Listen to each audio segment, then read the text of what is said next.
Hello everyone, TWWH3 here and welcome back to another battle between me and Last Mohican's best of 3 on Coma White's tournament. Now for the army builds here, it is Empire versus Dark Elves. I'll be playing as the Empire here with Boris Todbringer and almost his full toolkit. I didn't bring Deadly Onslaught, but basically everything else is here. Blood Roar, Hold the Line, Crush the Weak, White Cloak of Ulrich, and Middenland Runefang, and even Foe Seeker. We'll be providing quite a bit of leadership bombing and the melee stat debuffs followed by Crush the Weak. Dark Elves generally have good leadership, but they won't be enjoying this either, since the Cohen cavalry don't exactly have the most stats to begin with, and this will make them even worse. For the rest of the army here, the state troops front line, swordsmen backed up by some spears and halberdiers, providing some anti-lodge and armor piercing on the flanks, Hawkland long rifles to nuke enemy infantry formations with their penetrating bullet shots. Behind them, the Silver Bullets regiment of renowned handgunners with some devastating firepower, and they are all protected by some Empire Knights at the very far back,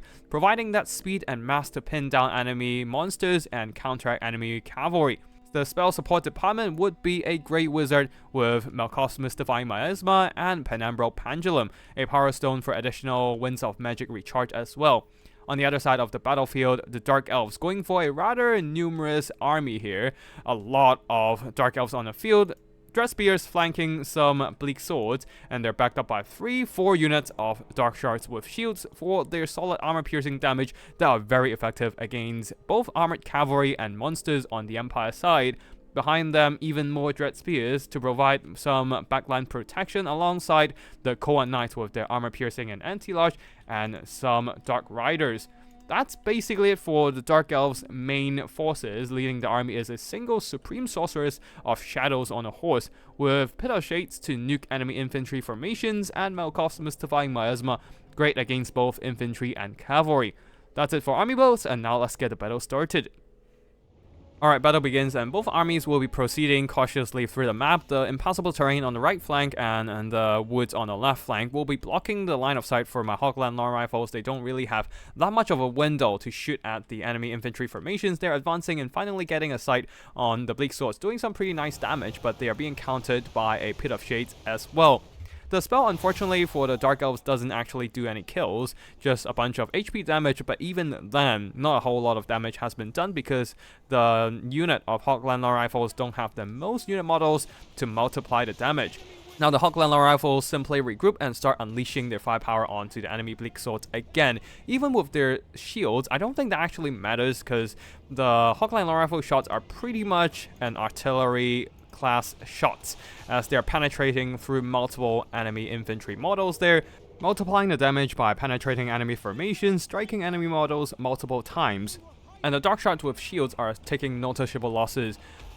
At the back there are some Dark Riders YOLOing themselves into the Hawkland long rifles, trying to silence my missile power, but I have more than enough Empire Knights to just surround and overwhelm the Dark Riders here. Actually, even Boris Todbringer is jumping in, and the leadership debuff on this Empire Lord is more than enough to repel the Dark Riders, shattering one of them, shattering both of them actually. And the Dark Elves are losing quite a bit of their mobility forces already.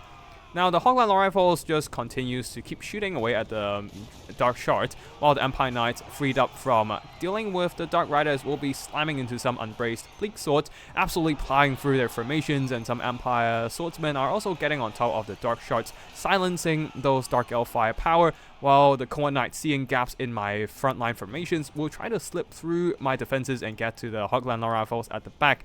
Silver Bullets are here to unleash that firepower upon the Cohen Knights, especially with Malkov's slowing their speed down, making sure that they can't maneuver or charge as impactfully as normal. They still manage to get a charge on the Hawkland long rifles, but Boris himself is here. All the spell damage and armor piercing damage from the nearby missiles, plus the leadership bomb from Boris, was able to rout them off. In the front line though, the state troops are having quite a rough time, overwhelmed by the Cohen Knights and the Druki infantry. The Cohen Knights are trying to push through, but quite a few of them, plus the Bleak Swords, are stuck. Halberdiers are reinforcing the middle fight here, while there's a Penumbral Pendulum right on top of some Dark Shots. But same as the Pit of Shades that the Dark Elves cast, it didn't actually landed any kills, though Boris is moving close, and with the leadership debuff of this Empire Lord, these Dark Shots will be terrified away.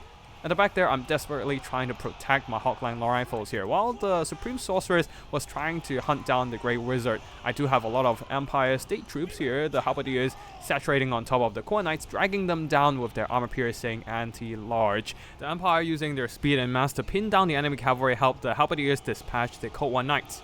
Now the Supreme Sorceress once again going after the Grey Wizard, but I do have more than enough troops nearby to try and save my caster.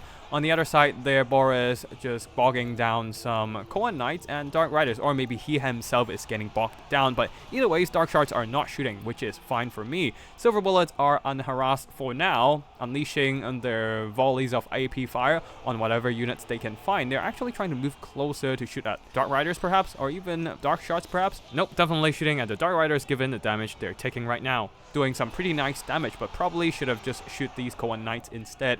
The Grey Wizard has escaped from the pursuit of the Supreme Sorceress here, as the Empire Knights managed to push her off, but she has escaped from the Empire Knights and now harassing the Silver Bullets instead. So I'll be sending in the Empire Knights to hopefully pin down this Dark Elf Lord. On the far side there, Boris continues to deal with the Dark Shards here. He is taking some damage from the anti-large and armor piercing of the Koan Knights, but he does have that Midland Rune Fang, healing whatever damage he takes and pretty much helping him stay at near full health. The state troops in the front lines are starting to buckle since the Dark Elves do have that quality advantage over them, and on top of that the murderous prowess boosting their damage output.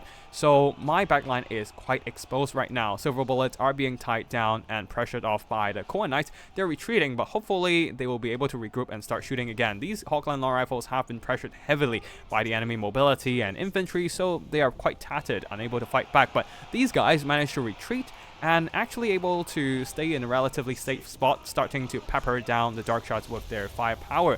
These Koan Knights trying to silence my right flank's Hawkline Rifles, but I'll be countering with a Melkovs and some Empire Knights nearby, trying desperately to save my missile firepower, a very key component for me to counteract the Dark Shards from afar.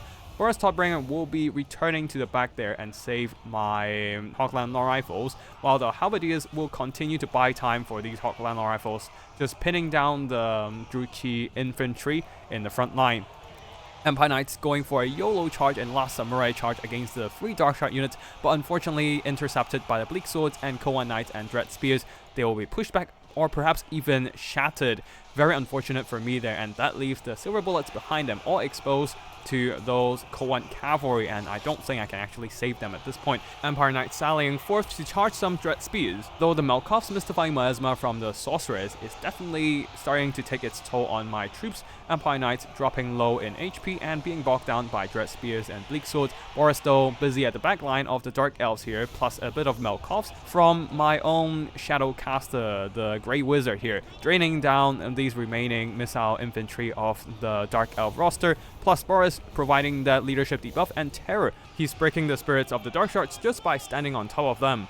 Another great news for me is that the Hawkline Rifles on the far side has regrouped once again, just constantly shooting and then retreating back to a safer spot and start shooting again, accumulating quite a bit of damage over the course of battle. The Dark Shards have taken pretty substantial casualties at this point, and with both their HP and leadership being so low, so much as a gaze from Boris himself would be enough to rout them off. At this point I'm trying very hard to keep these Hawkline Rifles alive, throwing whatever tattered state troops I have into the front line, while the Dark Elves are doing the opposite, just throwing whatever troops they have, trying to pressure my Hawkline Rifles, hunt them down and silence them.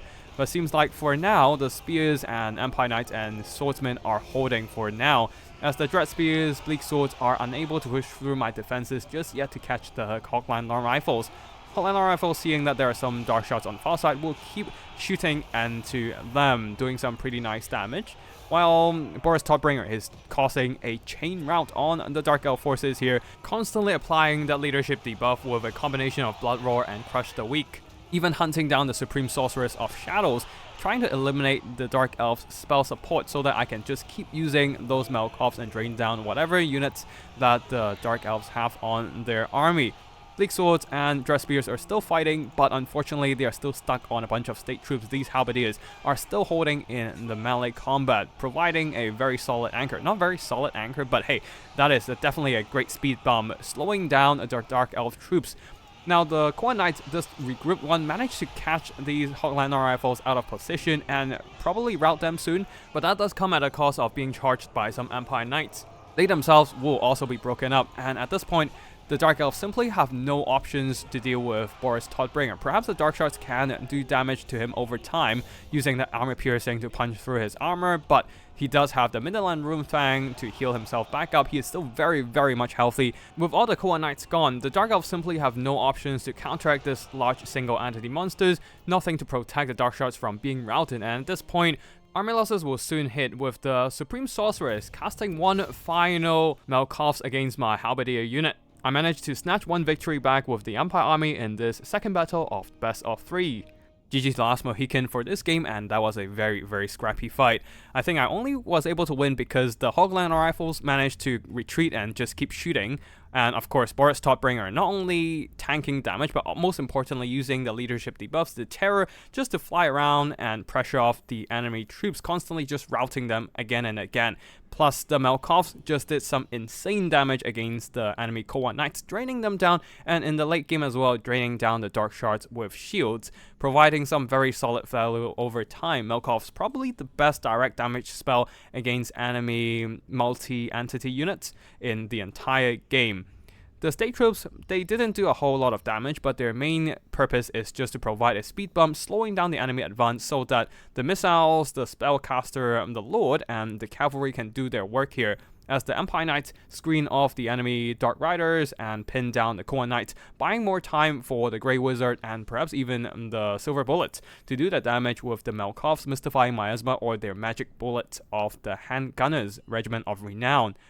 As for the Hoglander rifles, one didn't do much work, being targeted heavily in the early game by the enemy mobility and infantry, but the other one was able to fire all the way into the late game. So there was some pretty good work there.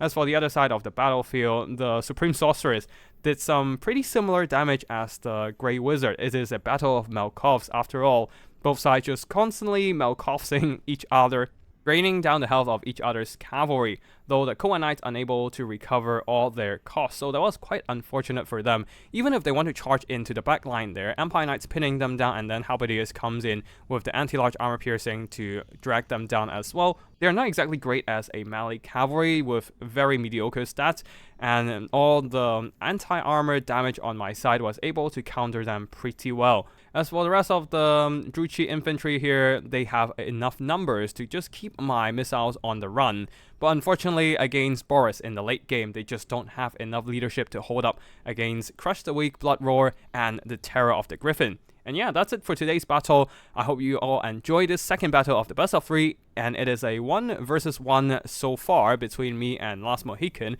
We'll be concluding this with a third battle in the third video. That's it for today. Thank you for watching. If you want to see more Total Warhammer multiplayer action, be sure to like my video and subscribe to my channel. I'll see you in the next one. Tactical Lich, signing out.